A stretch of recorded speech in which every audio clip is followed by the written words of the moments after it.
नमस्कार दोस्तों, नवनिर्माण एकेडमी में मैं आपका स्वागत करता हूं। मेरा नाम है दिनेश गौतम।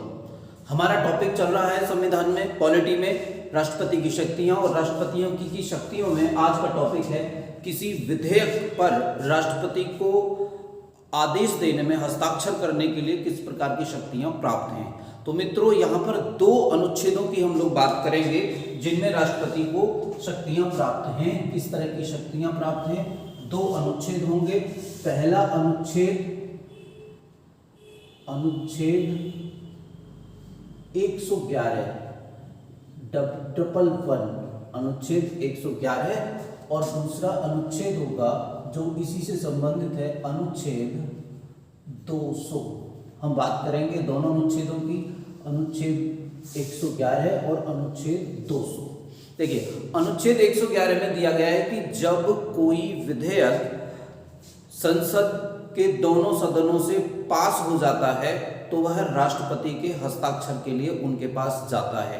जब राष्ट्रपति उस विधेयक पर हस्ताक्षर कर देते हैं तो वह कानून बन जाता है। अब जब संसद से पास होने के बाद विधेयक राष्ट्रपति के पास जाएगा तो राष्ट्रपति को 3 प्रकार की शक्तियां प्राप्त हैं। जब विधेयक संसद से पास होकर राष्ट्रपति के पास जाता है तो उन्हें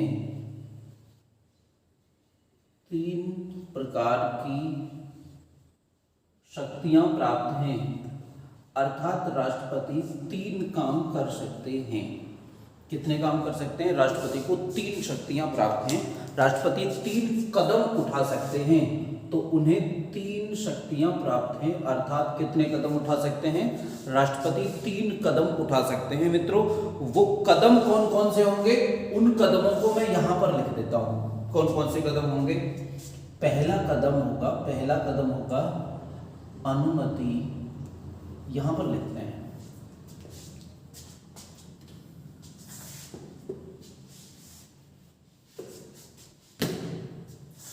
पहला कदम होगा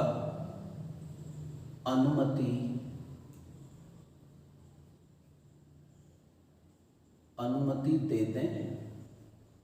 दूसरा कदम होगा, अनुमति देने का मतलब बिल उनके पास आया, विधेयक राष्ट्रपति के पास आया, राष्ट्रपति ने उस पर हस्ताक्षर कर दिए, अनुमति दे दें। यदि अनुमति दे दी, उस पर हस्ताक्षर कर दिए राष्ट्रपति ने, तो वह कानून बन जाएगा, क्योंकि राष्ट्रपति के हस्ताक्षर के बाद ही वह कानून बनता है। अनुमति ना दें,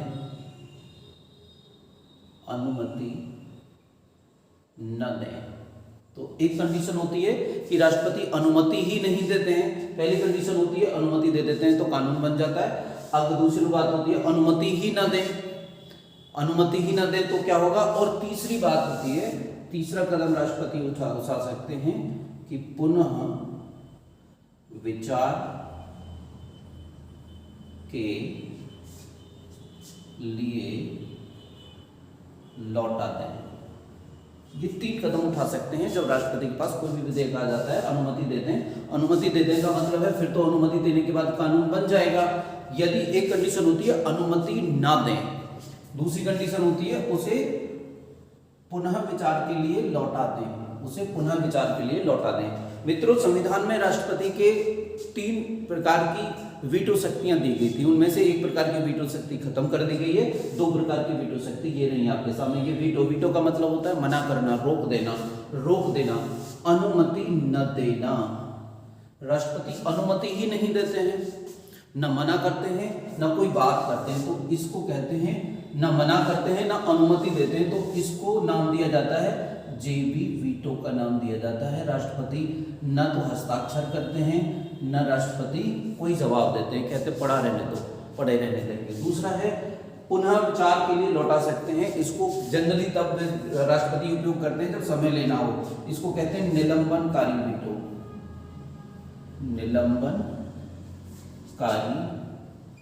वीटो। जेबी वीटो, इसी को पॉकेट वीटो भी कहते हैं। POCKET पॉकेट वीटो भी कहते हैं। पॉकेट वीटो, राष्ट्रपति ने वीटो लगा दी, निलंबनकारी वीटो को सस्पेंसिव वीटो कहते हैं। सस्पेंसिव वीटो शक्ति के लिए मैं अलग से एक वीडियो बना दूंगा। तो पहले आप समझ लीजिए अनुच्छेद 111 में क्या दिया गया है कि जब कोई भी विधेयक दोनों सदनों से पास होने के बाद, संसद के लोकसभा और राज्यसभा से पास होने के बाद राष्ट्रपति के पास हस्ताक्षर के लिए आता है, तो राष्ट्रपति 3 कदम उठा सकते हैं। पहला, वो अनुमति दे दें, दूसरा, वो अनुमति ना दें, तीसरा, वो पुनर्विचार के लिए इसको लौटा दें। जब वो अनुमति ना देते हैं तो उसको जेबी वीटो कहा जाता है, पॉकेट वीटो कहते हैं।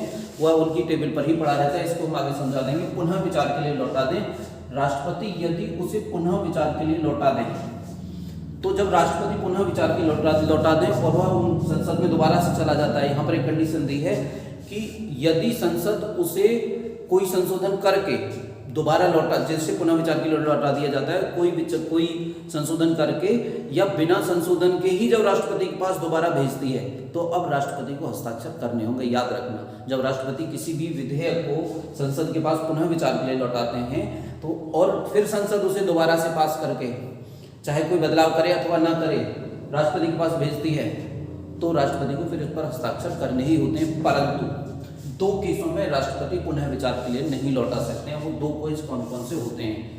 पहला तो धन विधेयक को राष्ट्रपति पुनः विचार के लिए नहीं लौटा सकते। धन विधेयक को पुनः विचार के लिए नहीं लौटा सकते। दूसरा है संविधान संशोधन विधेयक को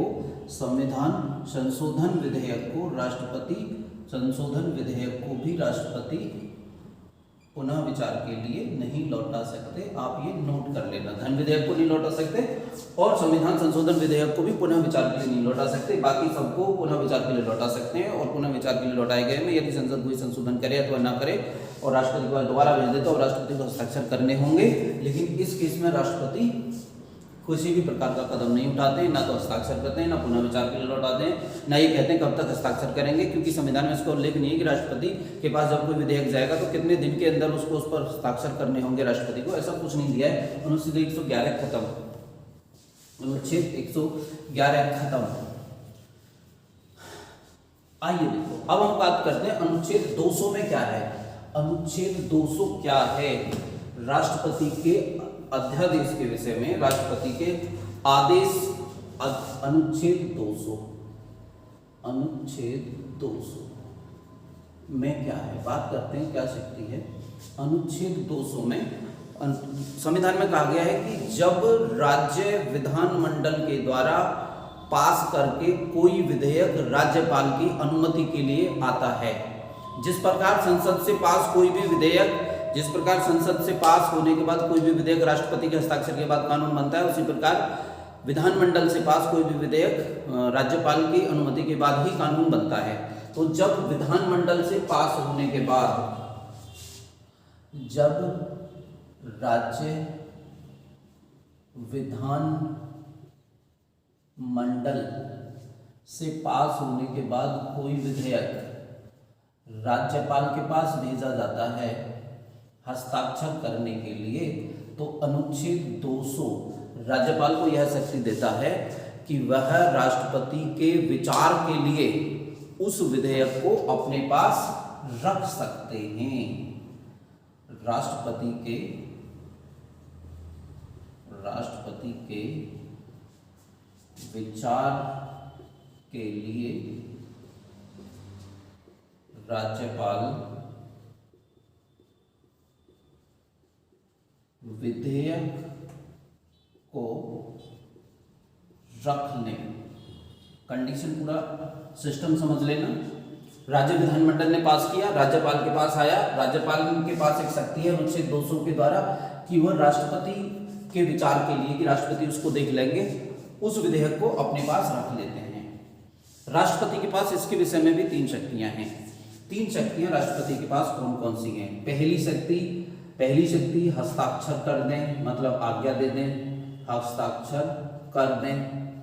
दूसरी शक्ति हस्ताक्षर न करें,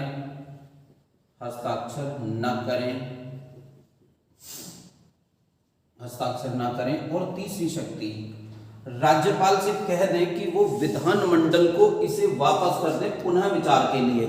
राज्यपाल को कह दें कि पहली बात है हस्ताक्षर कर दें, दूसरी बात है हस्ताक्षर ना करें, तीसरी बात है राज्यपाल से कह दें कि इसे पुनः विचार के लिए विधानमंडल को वापस भेज दो। तो लिख देते हैं पुनः विचार के लिए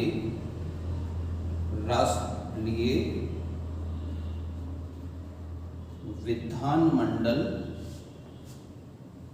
के पास भेज दो और ये विधानमंडल के पास चला जाता है। अब यदि विधानमंडल इसमें कोई परिवर्तन करके या बिना परिवर्तन करे ही राज्यपाल के पास भेजे या राष्ट्रपति के पास भेजेगा इसे, तो अब राष्ट्रपति इस पे हस्ताक्षर करने के लिए बाध्य नहीं है। संसद के केस में अगर दोबारा से संसद पुनः विचार करने वाले विधेयक को राष्ट्रपति के पास भेजती है किसी संशोधन सहित या संशोधन रहित, तो राष्ट्रपति बाध्य है हस्ताक्षर करने के लिए। लेकिन अनुच्छेद 200 के तहत राज्यपाल ने जो विधेयक राष्ट्रपति के लिए सुरक्षित किया था, राष्ट्रपति अगर राज्यपाल से कहें कि इसे दोबारा से विधानमंडल के पास भेज दो और वो भेज देते हैं और विधानमंडल इसको दोबारा से पास करके भेजता है, तो राष्ट्रपति इस पर हस्ताक्षर करने के लिए बाध्य नहीं है। मित्रों, अनुच्छेद 111 है और अनुच्छेद 200 दोनों पूरे हो गए। राष्ट्रपति किसी विधेयक पर किस प्रकार से अपनी अनुमति देते हैं, ये बात क्लियर हो गई। उम्मीद है आपको क्लासेस समझ में आ गई होंगी। अंतिम बात और सुन लीजिए, विधेयक क्या होता है। विधेयक को अंग्रेजी में कहते हैं बिल। तो ये कच्चा चिट्ठा होता है किसी भी कानून का, जब विधायिका के सदनों में इसे पास किया जाता है। जो कच्चा मसौदा होता है किसी भी कानून के लिए, कानून की पहली स्थिति होती है विधेयक। पहले वह विधेयक होता है, फिर वह कानून बनता है। कोई दस्तावेज जो राष्ट्रपति जो विधायिका के पास जाता है, उसको जब कोई विधायिका पास करती है तो वह विधेयक होता है और राष्ट्रपति के हस्ताक्षर के बाद वही विधेयक कानून बन जाता है। इतना अंतर है। उम्मीद है आपको क्लासेस समझ में आ रही होंगी मित्रों। धन्यवाद।